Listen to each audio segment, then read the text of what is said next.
નમસ્કાર મિત્રો, ફરી એકવાર આપ સૌનું ઉષ્માભર્યું સ્વાગત છે। ગરુડ પુરાણને હિન્દુ ધર્મનો એક એવો ગ્રંથ માનવામાં આવે છે જેમાં મનુષ્યના જન્મથી લઈને મૃત્યુ સુધી બધુંય લખાયેલું છે। ગરુડ પુરાણની ભૂત કથામાં ભગવાન કૃષ્ણએ ગરુડને મૃત્યુ સંબંધિત ઘણી રહસ્યમય બાબતો જણાવી છે।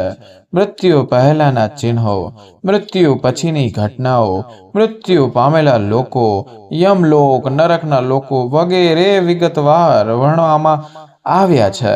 સાથીઓ, જો તમે કોઈ આશ્ચર્યજનક ચિહ્નો જોશો તો તમારા ઘરમાં કોઈ દુષ્ટ શક્તિ છે અથવા તમારા ઘરમાં કોઈ દુષ્ટ આત્મા પોતાનું સ્થાન લીધું છે।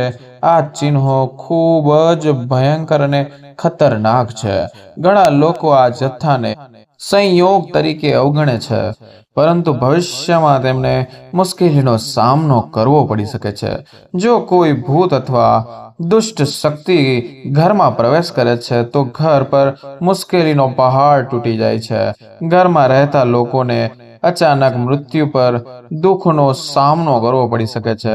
ઘરમાં હાજર સંજયના પૈસા અચાનક કોઈ કામ પર ખર્ચ થવા લાગે છે અને આખો પરિવાર બરબાદ થઈ જાય છે।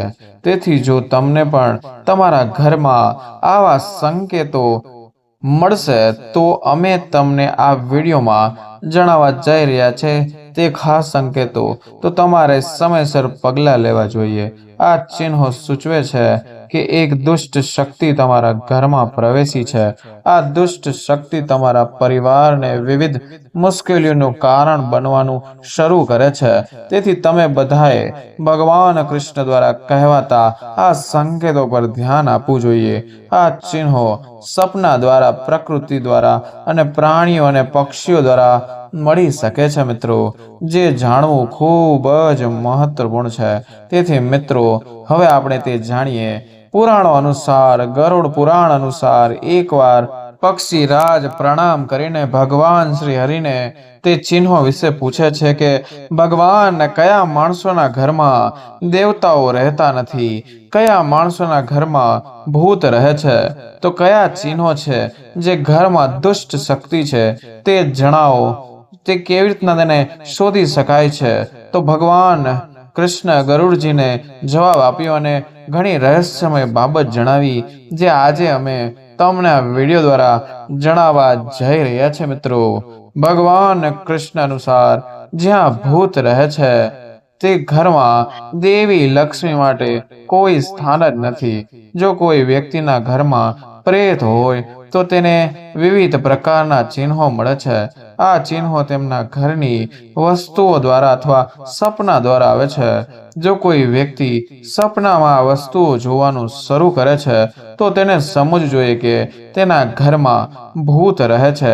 તેના પૂર્વજો અથવા પરિવારમાં મૃત સભ્યો પ્રેત યોનિમાં સ્નાન કરી રહ્યા છે અને તેમના પોતાના ઘરમાં પ્રેત ફરતા હોય છે। પ્રેતના ઘરે આવવાથી માણસો અનેક પ્રકારના સંકેત જોવા મળે છે। તેથી તેણે પગલાં લઈએ આ ભૂત પ્રેતોથી છુટકારો મેળવવો જોઈએ, જેથી માતા લક્ષ્મી અને અન્ય દેવતાઓ ઘરમાં રહેવા લાગે છે અને ઘરમાં હંમેશા સુખ અને શાંતિનું વાતાવરણ રહે। ભગવાન કૃષ્ણ કહે છે કે આ જગતમાં તમામ જીવોને જીવતા રહેવા માટે ખોરાકની જરૂર છે, તેવી જ રીતે પ્રેતને પણ ખોરાકની જરૂર છે। ભૂત તેમના એવા લોકોના ઘરે રહે છે જેમના ઘરમાં અશુભ કાર્યો કરવામાં આવે છે। ગરુડ પુરાણ અનુસાર, પ્રેતનું ભોજન વિશ્વના તમામ પ્રાણીઓ માટે નિંદનીય છે। એટલે કે ભૂત એવી વસ્તુઓ ખાય છે જેની બધા લોકો નિંદા કરે છે। માનવ શરીરમાંથી ઉત્સર્જિત કફ, પેશાબ અને અન્ય પ્રકારની ગંદી વસ્તુઓ ખોરાક તરીકે વપરાશ કરે છે। આ સિવાય ઘરમાં ભોજન રાખવાથી ભૂત આકર્ષાય છે। તેથી જ ઘરમાં ભોજન લાંબા સમય સુધી ન રાખવું જોઈએ। ઘરની અંદર મળમૂત્ર ટાળવું પણ ખૂબ જ મહત્વપૂર્ણ છે। આ દુષ્ટ શક્તિઓને આકર્ષે છે, ઘરમાં પ્રવેશ કરે છે, તેમજ ઘરમાં થૂકવું પણ અશુભ માનવામાં આવે છે, કારણ કે આ પ્રેતનું ભોજન છે. ઘરમાં થૂકીને ઘરમાં રહે છે તો તેની સાથે મોટા ભાગે ભૂત પણ તેની સાથે રહે છે. અમુક લોકો એવા લોકો હોય છે જેમને ઘરે થૂકવાની આદત હોય છે, જે શાસ્ત્ર અનુસાર ખૂબ જ ખોટી માનવામાં આવે છે. ઘરને પ્રેત યોનિમાંથી મુક્તિ કરવા માટે ઘરની સ્વચ્છતાનું ધ્યાન રાખવું જોઈએ. અત્યંત મહત્વપૂર્ણ બની શકે છે. જે ઘરમાં વસ્તુઓ વેર વિખેર હોય છે ત્યાં આવા ઘરમાં ભૂત આવે છે અને જે એવા ભોજન કરે છે જેના કારણે ઘરનું વાતાવરણ સંપૂર્ણ રીતે બગડી જાય છે અને ત્યાં નકારાત્મક વસ્તુઓ થવા લાગે છે અને આવા ઘરમાં માતા લક્ષ્મી ક્યારેય પ્રવેશ કરતી નથી. ભગવાન કૃષ્ણનું કહેવું છે કે જે ઘરમાં લોકો વ્રત, ઉપવાસ, ધર્મ, પૂજા, પંથ જેવા ધાર્મિક કાર્યો નથી કરતા ત્યાં આવા લોકોના ઘરમાં ભૂત રહેવા લાગે છે. લાંબા સમય સુધી સૂતી ઘરની સ્ત્રીઓ પોતાના પતિ અને ગુરુઓનું અપમાન કરે છે. ઘરના પુરુષો જે વિદેશી સ્ત્રીઓ સાથે સંબંધ ધરાવે છે તે પણ આવા ઘરમાં જ રહે છે. ઘરના જે લોકો વિનાશકનું બનેલું ભોજન એટલે કે નોનવેજ અને ભગવાનના નામનો જાપ નથી કરતા, સ્નાન કર્યા વિના પૂજા ધાર્મિક કાર્યો કરે છે તો તે દેવી દેવતાઓ તેમના ઘરમાંથી દૂર જાય છે અને તેમના સ્થળે ભૂત રહેવા લાગે છે. મિત્રો, હવે ખાસ જાણીએ ઘરમાં ભૂતની નિશાનીઓ શું છે.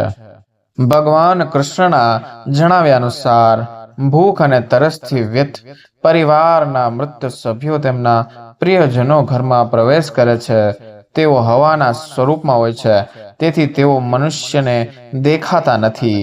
શ્રી કૃષ્ણ કહે છે કે હત્યા કરેલા વ્યક્તિ તેના પત્ની અને પુત્ર અને તેના પરિવારના સભ્યોના શરીરમાં ભૂત તરીકે પ્રવેશ કરે છે.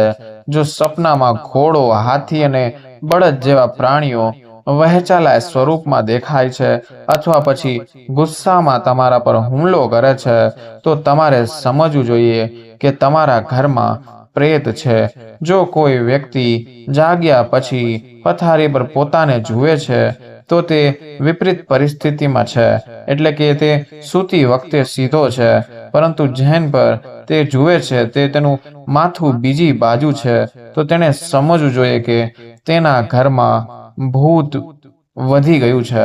જો કોઈ વ્યક્તિ પોતાને જંજીરમાં બંધાયેલો જુએ છે અથવા તેના મૃત પૂર્વજો ગંદા કપડામાં જોવે છે જે સપનામાં, અથવા તેના પૂર્વજો અન્ય લોકો પાસેથી ખોરાક ચોરી કરીને ભાગી જતા જોવા મળે છે, અથવા તે તેના પરિવારના સભ્યોને તરસથી પીડાતા જુએ છે, તો સમજવું જોઈએ કે તેના મૃત પરિવારના સભ્યોને ભૂતની યોનિ મળી છે અને તે તેના ઘરમાં રહે છે.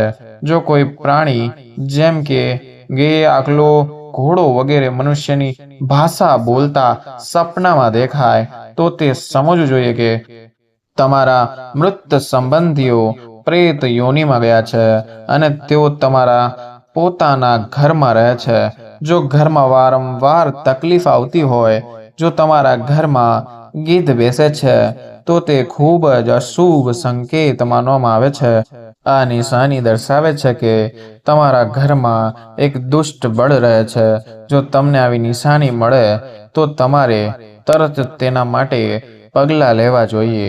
ઉપરાંત જો તમારા ઘરમાં કરોળિયાના માળા વારંવાર રચાય છે તો તમે કરોળિયાના માળા કેટલી વાર સાફ કરો છો તે ફરીથી રચાય છે પછી પણ આ એક અશુભ સંકેત માનવામાં આવે છે. આ બતાવે છે કે તમારા ઘરમાં માતા લક્ષ્મીની હાજરી નથી અને તમારા ઘરમાં સકારાત્મક ઉર્જા નથી. તમારું ઘર નકારાત્મક ઉર્જાથી ભરેલું છે.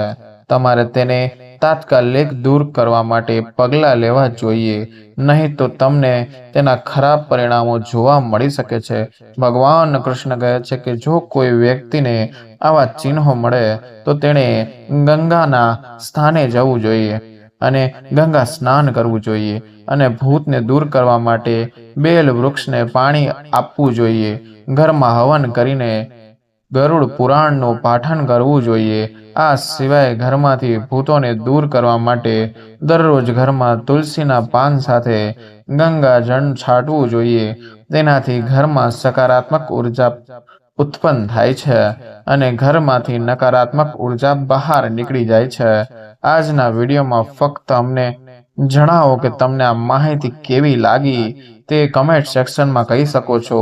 તમારા મિત્ર સાથે પણ શેર કરો. અમારી ચેનલને અત્યારે સબસ્ક્રાઇબ કરો. વિડીયો પૂરો જોવા બદલ આપનો ખૂબ ખૂબ આભાર મિત્રો.